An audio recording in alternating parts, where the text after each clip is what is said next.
자신의 어머니를 상대로 역대 최악의 폐륜 범죄를 저질러버린 인간 말종 20대 남성 오씨를 알고 계십니까?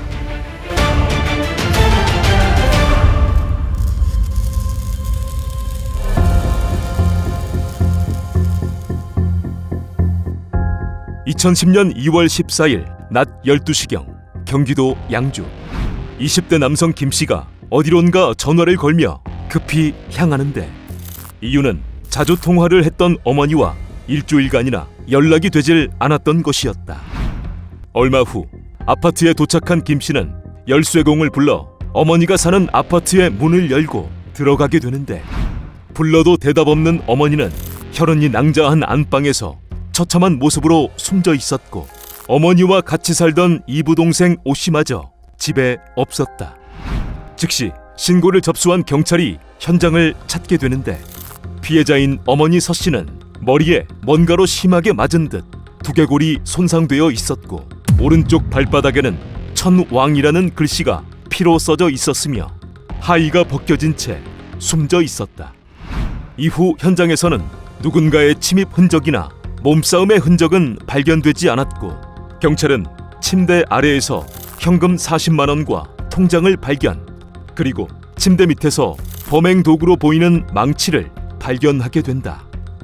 범행 도구로 보이는 이 망치는 서씨의 집 공구함에 있던 것으로 확인되었는데, 경찰은 현장의 단서를 종합하여 이 범죄는 아파트 공구함의 위치를 알 만큼 서씨의 아파트 구조를 잘 아는 자에 의한 원한 범죄일 것이라 판단. 자연스레 경찰의 시선은 서씨와 잘 아는 사람에게로 향하게 된다. 그렇게 피해자 서씨와 평소 가깝게 지냈던 사람들을 대상으로 탐문 수사를 이어간 경찰은 서씨와 연인 관계였던 50대 남성 황씨와 같이 살고 있던 둘째 아들 오씨를 유력 용의자로 판단하게 된다. 이후 경찰은 이 사건이 일주일 전인 2월 7일경에 발생한 것으로 보고, 2월 7일부터 14일까지 서씨와 연인 관계였던 황씨와 둘째 아들 오씨의 행적을 추적하게 된다. 먼저 황씨의 알리바이는 바로 확인됐는데, 황씨의 휴대폰 위치 추적 결과 사건 당일 타 지역에 있었던 것으로 확인되었고, 아파트 CCTV에도 그의 모습은 보이지 않았다. 이제 남은 것은 사건 직후 책상 위에 휴대폰을 초기화하고 사라져버린 서씨와 같이 살던 둘째 아들 오씨였는데, 경찰은 피해자에게서 성범죄 흔적이 있었기에 아들이 범인일 수 있다는 것에 설마했지만, 사건 이후 행방을 감춘 점, 휴대폰을 두고 사라진 점 등을 수상하게 보고 수사를 이어갔다.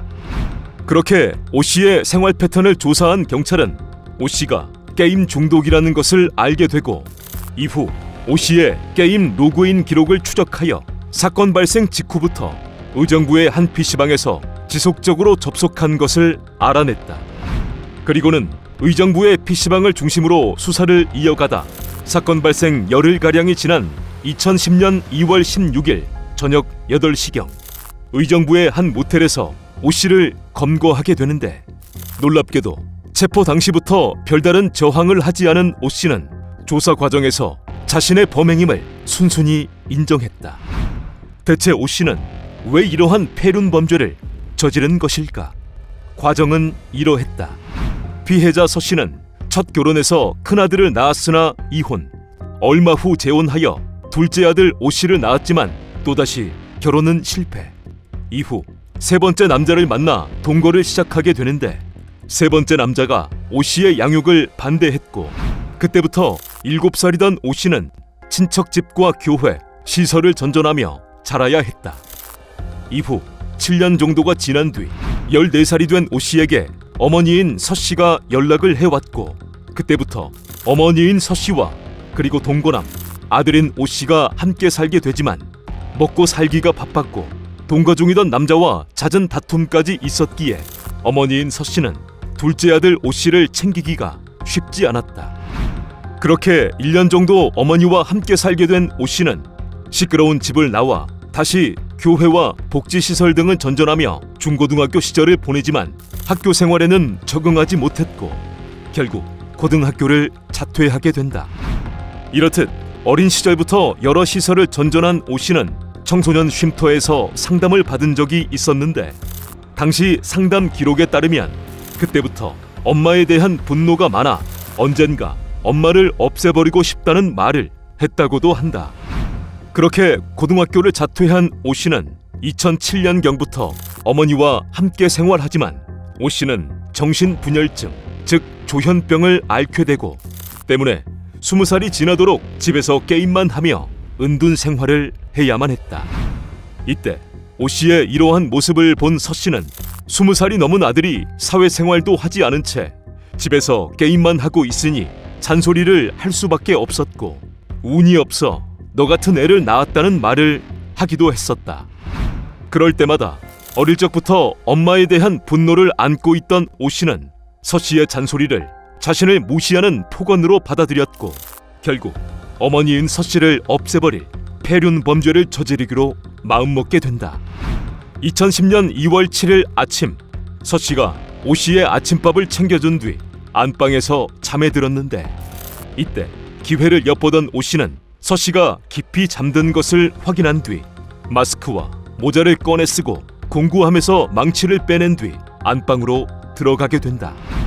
그리고는 자신의 몸에 피가 튀는 것을 막으려 서 씨가 덮고 있는 이불로 자신의 몸을 가린 뒤 들고 있던 망치로 서 씨의 머리를 향해 수차례 내리쳤고, 직후 서 씨가 경련을 일으키고는 움직임을 보이지 않자 숨이 끊어졌다는 생각을 했다. 그리고는 잠시 뒤 미쳐버린 오 씨는 이불 사이로 삐져나온 서 씨의 다리를 보고 욕구를 참지 못해 자신의 어머니를 대상으로 몹쓸 짓을 해버리게 된다. 그러던 중 서 씨가 움직이자 오 씨는 이불로 서 씨의 얼굴을 덮어 누르고 숨지게 해버렸다. 이후 오 씨는 서 씨의 발에 천왕이라는 글씨를 피로 쓴 뒤 범행이 발각되는 것을 방지하기 위해 서 씨의 휴대폰 전원을 꺼버리고는 자신의 어머니가 숨져 있는 채로 거실에서 4시간가량 TV를 보다 저녁이 되자 서 씨의 카드와 필요한 물건을 챙겨 집을 나오게 된다. 그리고는 인근의 PC방에서 게임을 하고 모텔과 만화방에서 시간을 보내는 등 아무런 일도 없었다는 듯 일상생활을 보냈으며, 그러다 사건 발생 열흘 만에 붙잡혔던 것인데, 역대 최악의 폐륜 범죄를 저질러버린 오 씨, 그자의 재판 결과는 어땠을까? 2010년 7월 열린 1심 재판. 재판부는 심신미약을 인정해 징역 20년을 선고하지만 검찰이 형량이 너무 가볍다며 항소했고, 같은 해 10월 열린 2심 재판. 재판부는 오 씨에게 무기징역을 선고했다. 2025년인 현재 폐륜 범죄를 저지른 오 씨는 여전히 옥살이 중에 있다.